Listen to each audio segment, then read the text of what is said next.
Hello, everybody. This is Rob Fredette with the podcast HODGEPOD, and I have a guest tonight on my podcast, David Goyes. He's a criminologist from Bogota, Colombia, and we're going to be talking about his work as a criminologist and what he's been doing lately. He's been in the field for 15 years, but I'm going to let him tell you more about that. David, welcome to my podcast, HODGEPOD. You're in Bogota, Colombia, are you not? I am in Bogota. Hi, Rob, and thanks for inviting me to your show. Well, great. Well, thanks so much. I really appreciate it. So first of all, what exactly is a criminologist and how is that applied to what you do? So if you could explain that, please. Yes, that's an excellent question. And it's always funny, the reactions that I get when I say that I'm a criminologist, because most people believe that I am some sort of CSI person who goes to the scene crime and tries to figure out what happened there. Well, that's not what I do. I'm a criminologist, so that means that I try to understand why crime happens in society. Mm-hmm. I also try to understand why people, for instance, engages in crime. Why do a regular person ends up committing some type of crime? I also try to understand what society can do about crime. How can we prevent it? We also study punishment. How does society punish crime? Does it work? Should we react in a different way? But I also study why do we label certain acts as criminal and not others. So, for instance, if we think about drugs, why do we say certain drugs are criminal or criminalized and not others? So what I have been doing for the past 15 years is to gather as much data, as much information as possible by interviewing people, by going to the field, by going to the prisons. And that's why I'm in Bogota now, because I was today in a prison. So I try to understand with evidence why does crime happen and what we can do about it. Yes. And one thing I find really interesting sometimes when here in the States, when you watch the news, it's always like when a crime happens, it's always like a small amount of time of somebody's life, and then it defines something for the rest of their lives. So what are some of the things that you've, in your career as a criminologist, what have you seen, and maybe one or two instances where something goes wrong? So what would be like two items that really quick that if you could talk about? Yes, that's an excellent point, what you have just said. So criminologists have identified that contacts with the police or the criminal justice system that can change the course of someone's life. So for instance, there's this young person who gets into a fight, and then the police comes, and then the person is sent to prison or to jail. And then from that moment on, even if that person had not committed any crime before, then he's always labeled as a criminal. And then many doors close because he has this label of criminal and he has this track record. And then when he's denied the opportunities, then he has to actually become a criminal or engage, kind of personify this role of a criminal because he has no other opportunities. So that's one of the things that can go wrong. These contacts with the police, the criminal justice system, that can mark a person, that can kind of put on him this label of criminal. And something else, something that we have identified through these interviews, through these studies, is the importance of childhood and the importance of parents. Mm-hmm. So most of my interviewees, most of the people that I have met in prison, they have been abused by the parents. It may be physical violence, it may be just absent parents, it may be sexual abuse, and that really marks a person's life, because that's what the person learns to do, to believe that behaving violently is the best way to get what you want. So when you just said you were in a prison today in Bogota, so what do you have to do to actually get into the prison? Do you have to go through some sort of protocol to get access to the prisons? And how does that work, and how long does it take? Well, it varies a lot from country to country. So I have been visiting prisons throughout Latin America. I have also been in prisons in Norway, where I live and work. And then there are many different bureaucracies, different cultures. So, for instance, in Colombia, I was in contact with the Penitentiary Institute, which are in charge of all prisons in Colombia. So they have the divisions, they have this school where they prepare those who are going to work as prison guards. So they have to give me an approval, but I also have to talk with the prison director, and I have to explain him what I want to do inside. So there are a couple of factors here. First, I have to have a good reason to go inside prison, because they won't just allow anyone. But there's also the human factor. They also need to know that I am trustworthy, that I want to do something that makes sense, and that I am also trying to contribute to society in some way. So when you go into a prison, do you feel safe when you go in there and surrounded by prison guards when you're in the facility? Well, no. And I think this is an excellent question, because many people worry, because I spent, as I said, many days and many hours inside prisons. And let me give you an example. I went to Bolivia last year. That was November. And I wanted to interview this specific person. And that specific person was the head of this violent criminal organization. So it's an organization that started in Brazil and has expanded throughout the continent, and now is starting in Bolivia. And he's the leader. So I always prefer to talk one-on-one with the people in prison, because that's the way to get them to trust in me. No, they would not tell me everything if there's a guard there, because they would think that they are disclosing something that can be used against them. So I always ask the guards, don't come with me. I want to be alone with that person. And what happened is that person arrived to the interview. It was a classroom in the prison. I was sitting there alone, a small classroom, an old building, and he arrived with 2 guns and visibly carrying them. And he sat in front of me and he said, I have killed 14 people in this prison inside. So that was some sort of projection of I am the boss here. And my reaction, and this is something that I have learned along these years, how to deal with people, was to say, well, if you want to kill me, you can kill me, but I am not your enemy. I'm here to talk with you, just like a human being, as we are 2 human beings talking together. So that is a short story to tell you. Well, I have not felt unsafe. I have never experienced any sort of danger. And I think that has to do maybe with the fact that I meet them, we see eye to eye, and I'm very open and very human. I know they are very human, and we have this very honest conversation. And I think that's a very human thing to do, to connect and to listen to someone, because we all want to be listened to. That's an incredible story.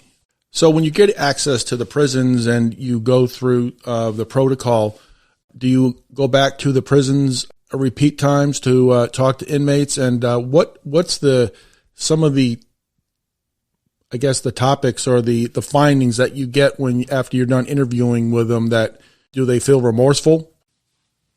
So yes, I interviewed the same person several times, and there's a reason for that. And the reason is that what you tell depends on the occasion and how much trust you have on the person you're talking with. So, for instance, we meet now. We are kind of, we know each other from before, but not that much. Then we meet again, and then we meet again, and there kind of the trust grows.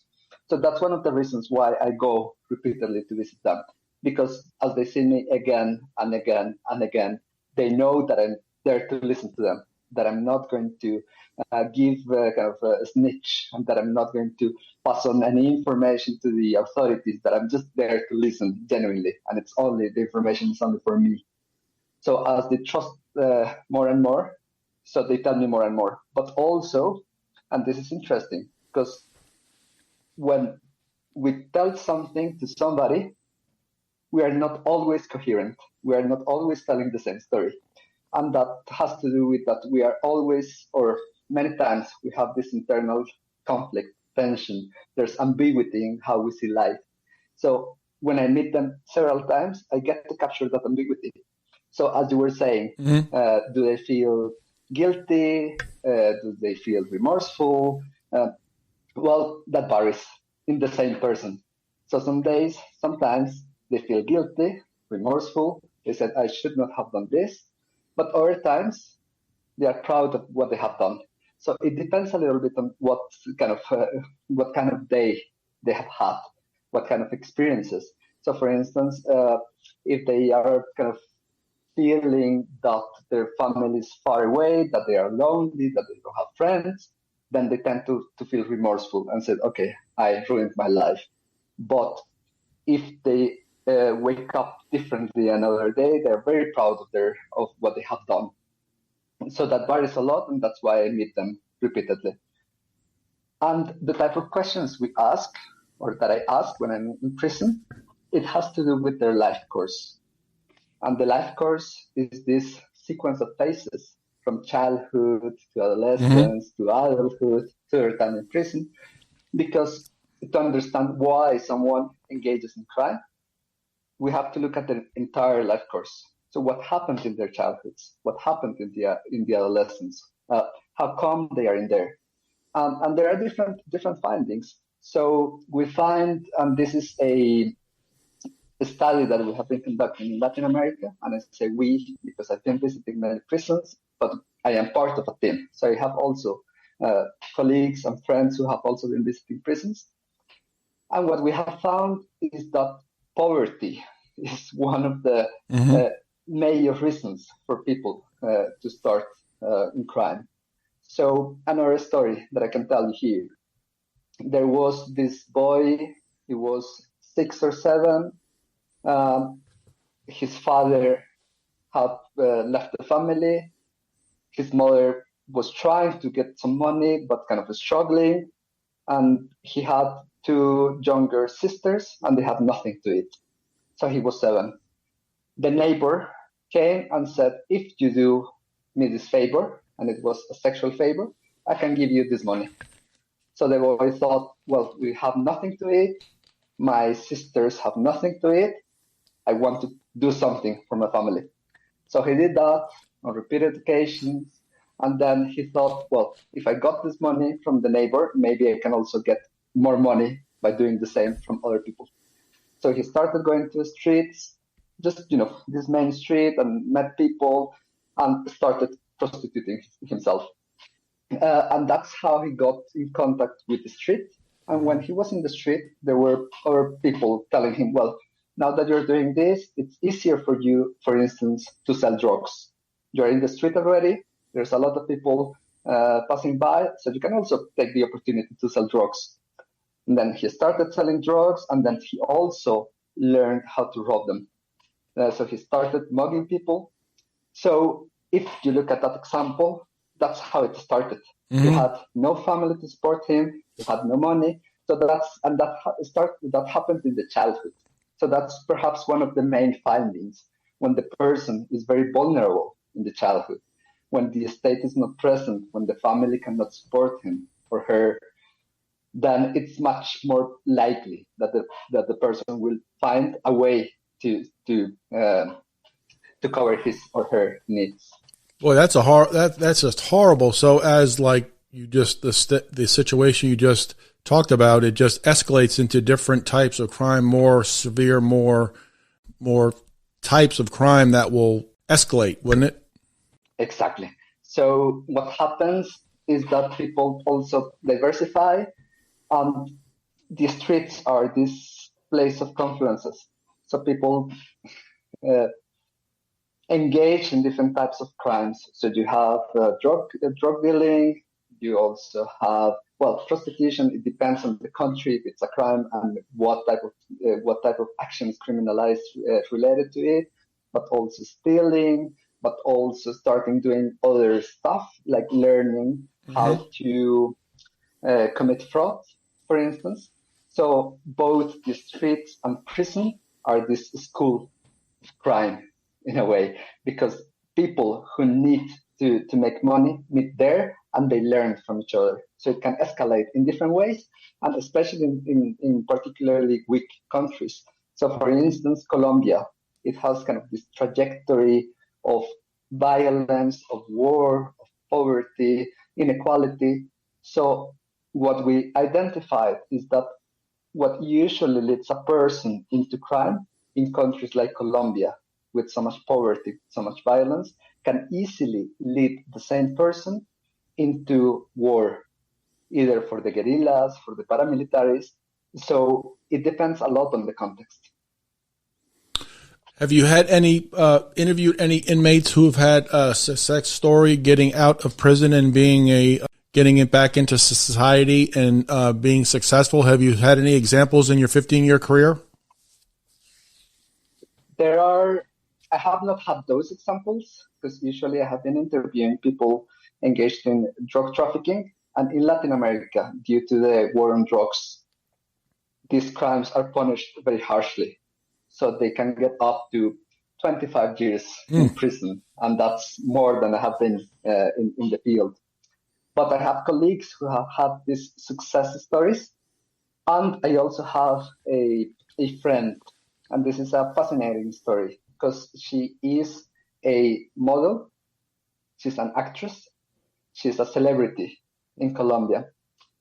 And she learned from her mother that those in prison are not bad people. They are just humans who went through something difficult, made mistakes, made sometimes horrendous things, but they are also human, and that we should have compassion, try to help, have empathy.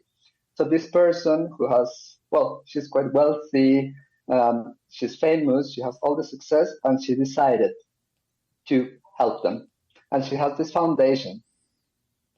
And she has had many success stories, to call it somehow, by giving them, and that's the name of her foundation, second opportunity, by giving them a second opportunity, by trusting them, by telling them, I trust you. I know you're a human being. I know you made a mistake, but I'm here for you. And our foundation is here for you. And we cannot give you the money to start again, but we can give you the trust. And many times that's what people need. Of course, people also need opportunities. They also need employment. But she gives them the trust and also some skills on how to start some startup or some way to make legal money. Are you going back to any prisons this week? I know you said today you were in a prison in Bogota. Is this something that you do in a daily, or is this something you do in consecutive days where you go back? And then secondly, where do you, any findings that you get, who do you report these findings to report back to, like authorities or things? Do they listen, or are there criminologists like yourself that get together and put together a study? So to the first question, it depends on what I'm doing at the moment. So we had a very intense period of visiting prisons to interview people. So when we do that, we go almost every day. Now I'm not going all that often, because what I'm doing now, we collected the life stories of 420 people in Latin America. And what we do with that is not only to record them, but we transcribe them, because that's an easier way to analyze their stories. So what I'm doing every day these days is to read through their stories and try to find patterns. What do they have in common? What can we understand about crime and criminality in general? Not just this one person, but many. So these days I'm going perhaps once a week, twice a week, because I'm doing another type of job.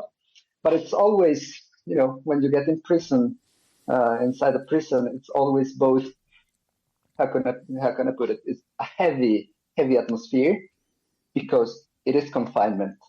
So being inside a place every day for years, it gets heavy, and people are not all that happy all the time. But at the same time, so as I just said, I was there today and I was talking with them, and they were smiling and they were joking and they were enjoying the activity. So when I'm inside the prison, I have these mixed feelings. Both I feel the heaviness, but also the happiness of being in contact with another human being who smiles at you and who wants to talk with you. So that's the first question. And the second question, what we do is, and this is also a reason why I wanted to talk with you, Rob, and why I appreciate the invitation. Nope. Yes, thank you. Often, it's often that academics, we talk to each other, but we don't let the rest of society in our conversation. Mm-hmm. So most often what we do is we write scientific articles. We publish them in these specialized journals. We use a lot of jargon. We use many words that only us understand. And that's how we live. And that's, a good life. You're a scholar, you do the research that you are interested in, you publish, you get to see your name on these prestigious journals. So that is part of what we're doing. But I also believe that it's very important for us to communicate our findings to the rest of society, because especially when it comes to crime, there are many myths. It's a huge industry that sells many wrong ideas. Mm-hmm. So what I'm trying to do now is to, for instance, talk with you, people who can spread the word. I'm also writing this narrative nonfiction book, which is more of a popular book. So what I'm doing in there is to tell the stories of the people that I meet, tell the story of my journey throughout the continent, visiting prisons, to tell some anecdotes. And through those stories, I'm trying to convey what we criminologists have found to be the causes, to call it somehow, the causes of crime, why people commit crime. So most of us criminologists are just writing for each other, but another group of us are also trying to spread the word and telling society why does crime happen and what we can do to lessen its impacts and its frequency. So let me ask you this: you've gone into prisons and you can leave. Do you ever feel confined when you're in there for that period of time? Do you feel confined? I find that to be interesting because you get to leave. Did you ever feel like it's confinement when you're in there? In different ways, yes. So another anecdote of my trips throughout Latin America. I went to this prison in Brazil, in Rio de Janeiro. It's, to my knowledge, the largest prison in the continent. I think it has some 40,000 prisoners, and that's a lot of people. 30,000? So almost 40,000. So you can imagine how big that prison is. And when I went to that prison, I had been in another prison in another region of Brazil, and the prison director told me the best clothes that you can wear when you come in are just jeans, blue jeans, and then a white t-shirt, and just sneakers, and that's it. So that's kind of what I recommend you to wear. So I did that, and then when I was in Rio, I thought, okay, if that worked in that prison, then it should work in this prison. So I wore the same clothes, and when I arrived in the prison, one of the guards told me, "That's the only clothes you have?" Yes, that's the only clothes that I have. And he told me, well, every inmate in this prison uses the exact same clothes in here. So when I went in, it was right. So all of them had blue jeans and white t-shirt and sneakers. So I looked exactly like them. And to your question, I felt confined in different ways. First, because once I was inside a cell where I think it was some 40 people who slept in there, who lived in there. And it was not a big cell, so it was very, very crowded. So I walked inside the cell to kind of looking at every corner, and then when I looked back, I saw there were these 40 persons looking at me, and I thought if they wanted, they could just keep me in there, not let me leave, because they were many more, stronger. So in that moment, I thought, well, this is some sort of confinement when you have no longer the power to leave the place you want, and you can feel the anguish of being in that situation.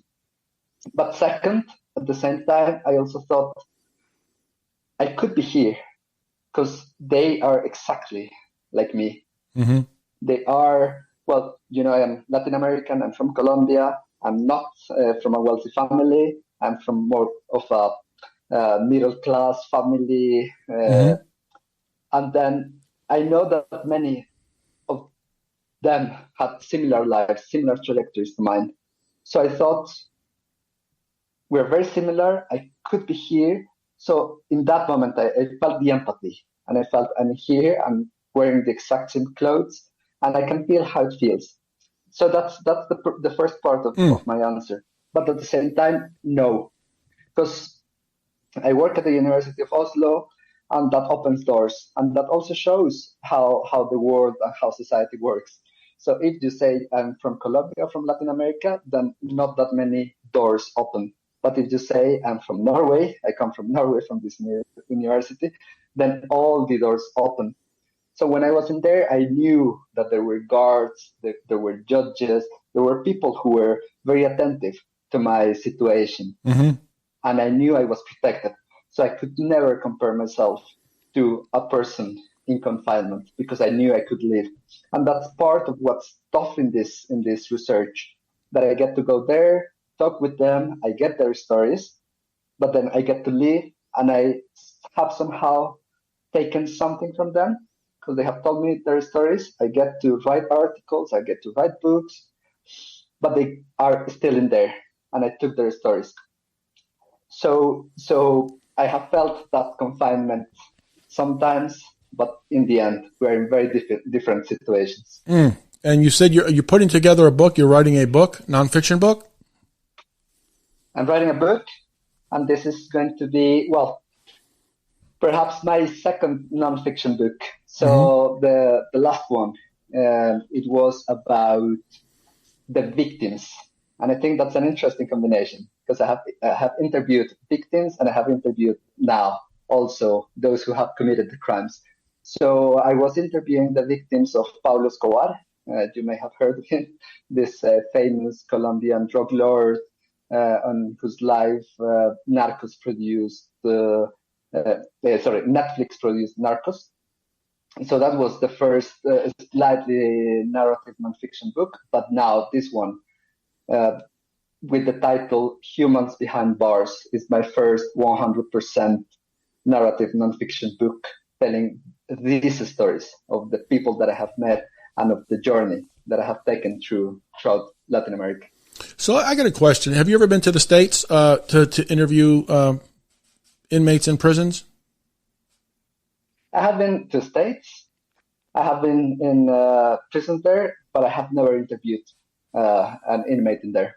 What's really amazing when you watch stories on television, it's like how does that crime happen, or did this crime happen? It baffles my mind sometimes how something could happen just like in 1 minute everything's fine, and then like in 30 seconds something is gone sideways, and then a crime happens. I shake my head sometimes. And so how would you talk about that? Like just something that a crime that happens, and again, there's factors for it, but do people sometimes snap and that's it?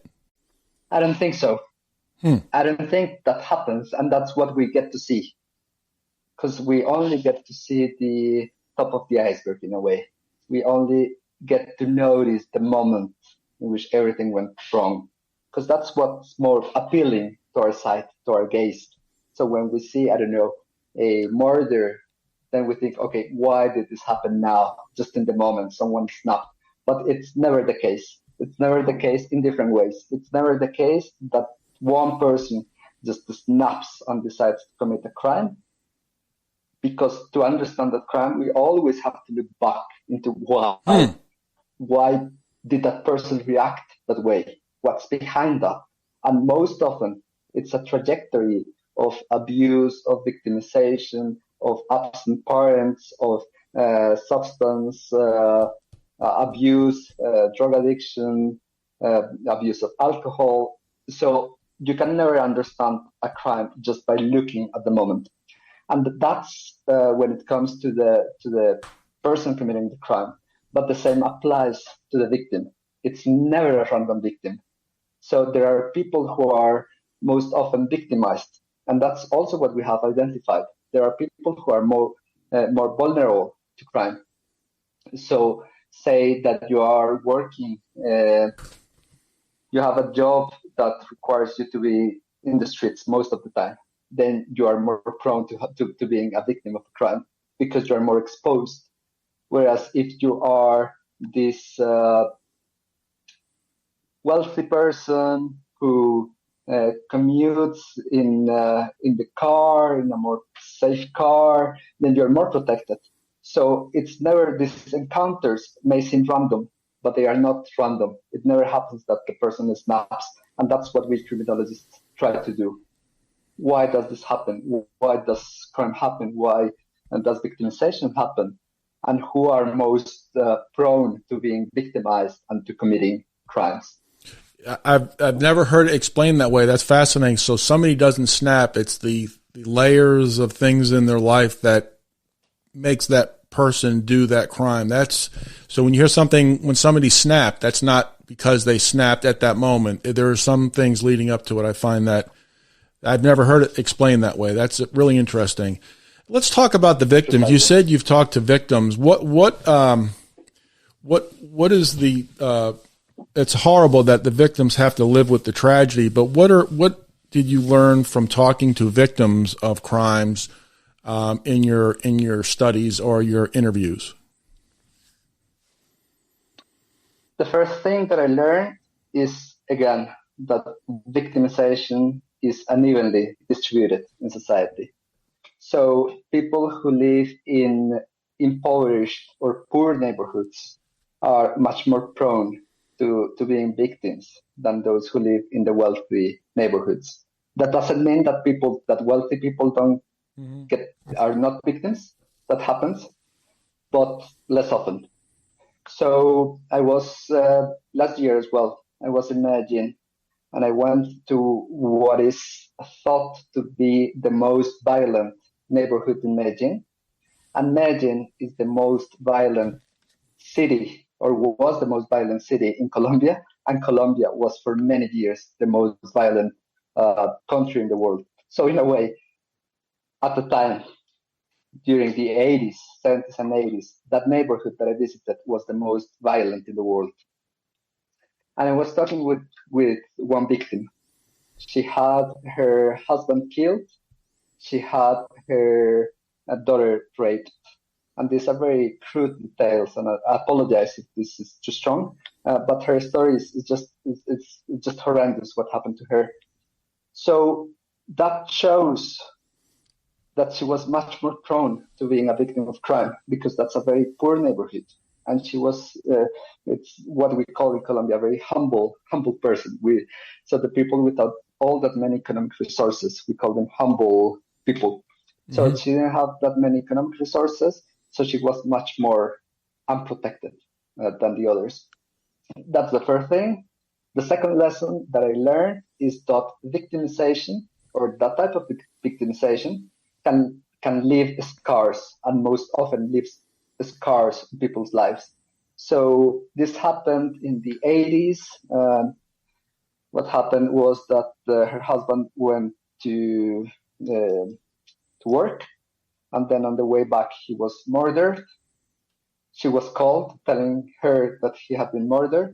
She went to see if that was true, and in the meantime, the same people that killed the person went to her house and raped her daughter, and she came back and had two victims at the same time. And now, 20 or 20-something years later, she has many health problems. Because what happens when you're a victim of crime, when you are living amidst violence, is that your body reacts. And that's what we call trauma. The body is always looking for danger, for sources of danger. And then you release many stress hormones. And that, of course, affects your body. She has now her neighborhood is peaceful. She's safe, but she's still living with the consequences of that victimization. So that would be the second lesson. The third lesson is that despite victimization, people can thrive. People can get back to life and enjoy life and get the happiness of life. So I interviewed her, but I also interviewed her daughter.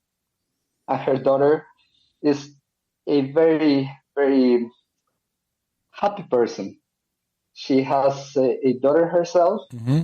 She works at a restaurant, and she received me every time with a smile, with a lot of kindness. And that's something that I find a little bit paradoxical, that people who have suffered the most are often the most open and welcoming. So I could not believe, because they received me in their home. And I thought, well, you had your husband killed, this happened to you, and you trust a stranger, because I was a complete stranger to them. I just approached them and I asked, did you went through this? Yes, we went through this. I want to interview you. And they said, okay, you're welcome to our home. And I arrived there and they offered me a cup of coffee. So I think we have to understand those three lessons, that victimization is not equally distributed, that it's the poor and marginalized who are most often victimized, that victimization leaves a scar, and it's a difficult scar to deal with, but also that you can get over victimization. And many don't like the word victim. They prefer the word survivor, because they say this event do not define who I am. I am not a victim. I am a survivor of what happened to me. You know, you mentioned about the victims. Here in the States, there's been some mass school shootings, Sandy Hook and Parkland, and parents of those students and children that were killed have formed organizations to stop gun violence, and they've used that platform admirably to children's name to help their cause and push their cause. And I find that, as what you just said, never goes away. And it just shows that they persevere and they go through, hoping this doesn't happen to somebody else down the road. So I think that would be exactly the same thing here in the States. Would that not? Precisely. And I think that's an excellent example as well. Because as I said, criminologists research, what can we do about this? Should we punish? Should we use the prison? But there was also this criminologist from the US. His name was Hal Pepinski. And he said, we also have to believe in the power of peace and the power of reconciliation. So the more split a society is, the more violence you will have.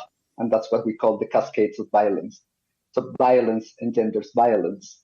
So we also have to believe in respect, in reconciliation. It's not about forgetting. It's not about denying what happened. It's about trying to build from what happened.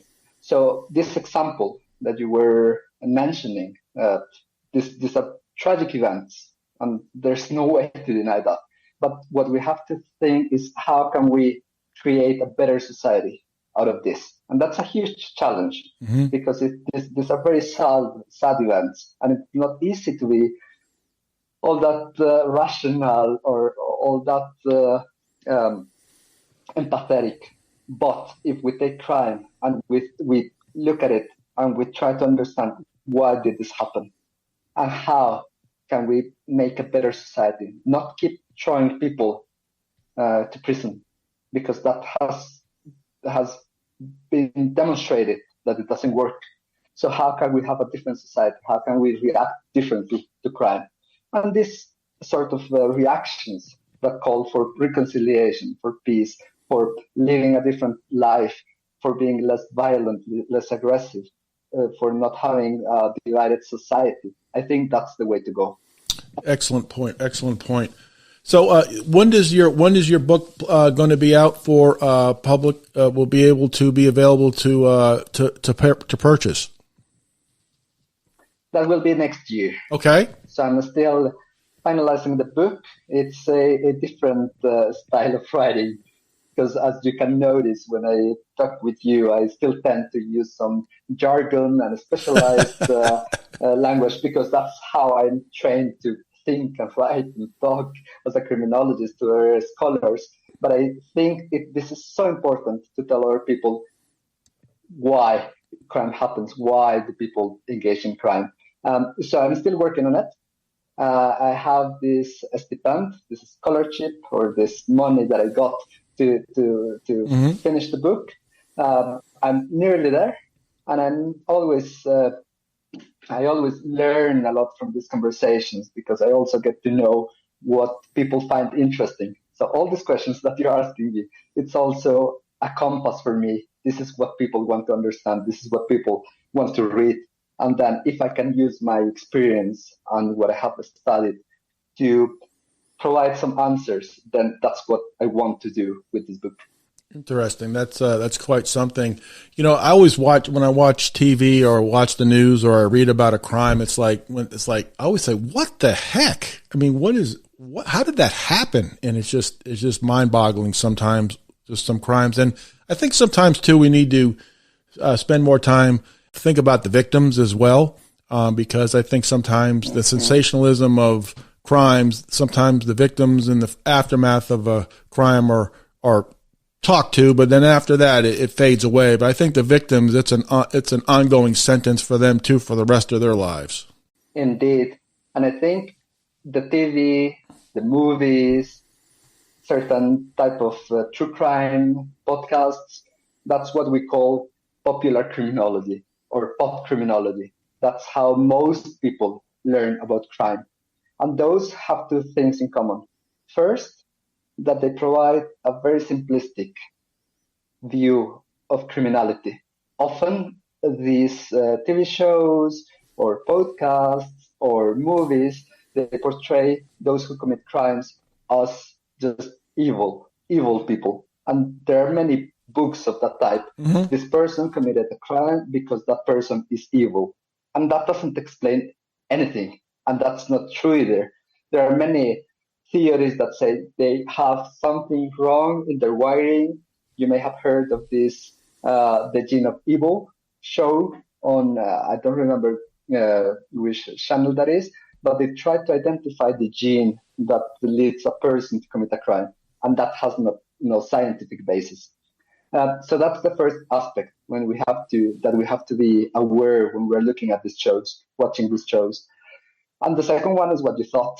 There are more parts in this phenomena than just the what people call the criminals. It's also about the victims, but it's also about society in general, because society as a whole is affected by crime, but society as a whole also has a responsibility and engenders crime. So my take on crime is that we are not detached from it. We are also helping to produce it as we support systems of injustice, inequality, poverty, exploitation. We are also fueling crime by our acts. So we cannot say I'm entirely innocent, because we're also part of society, and society has a big responsibility in crime. And then you also mentioned, well, when we see a crime, we only think about the criminals, but not the victims. And what I think is interesting as well is that often those who commit crimes are also victims. So it's not two completely different categories. Often they overlap. Often those who commit crimes are also victims and have victimized. And it's like this spiral where someone is victimized and then commits a crime and then it's victimized. So what the studies show is that most often the victims are also those who then commit crimes. Well, David Goyes, I want to really thank you very much for coming on my podcast. You're in Bogota, Colombia, and I'm here in Memphis, Tennessee. I really appreciate you jumping on my podcast. You've definitely informed my audience about criminology and what your take is on it and your experience. And I want to thank you very much for coming on. It's been a pleasure.